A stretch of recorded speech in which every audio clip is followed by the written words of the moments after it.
अस्सलामु अलैकुम वरहमतुल्लाहि वबरकातुहू।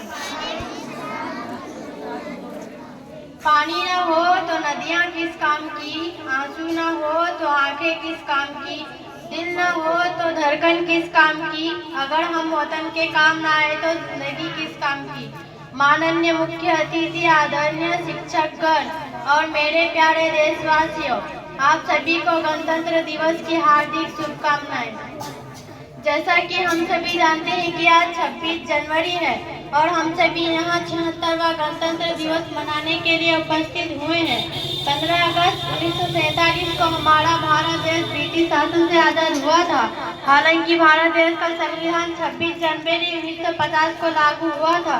तब से हर साल हम गणतंत्र दिवस मनाते हैं। हमारे देश का संविधान विश्व का सबसे बड़ा लिखित संविधान है। डॉक्टर भीमराव अम्बेडकर जी को हमारे संविधान का जनक माना जाता है। हमें हमेशा अपने संविधान का सम्मान करना चाहिए। हमारे देश को स्वतंत्र और गणतंत्र बनाने के लिए अनेक स्वतंत्रता सेनानियों ने अपने जीवन का बलिदान दिया है। देश उनके समर्पण को कभी नहीं भूल सकता। गणतंत्र दिवस हमें याद दिलाता है कि हमें अपने देश को और उसके मूल्य को सम्मान देना चाहिए। आज़ादी के बाद हमारे देश ने बहुत उन्नति की है।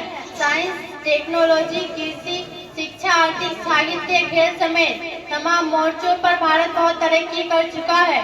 परंतु आज भी हमारे देश में आतंकवाद, भ्रष्टाचार, बेरोजगारी, असमानता जैसी समस्याएं हैं। तो आइए आज गणतंत्र दिवस के अवसर पर हम सभी प्रतिज्ञा करते हैं कि इन सभी समस्याओं को सुलझाने का हम पूरा प्रयास करेंगे और अपने देश भारत को विश्व का सर्वश्रेष्ठ देश बनाएंगे।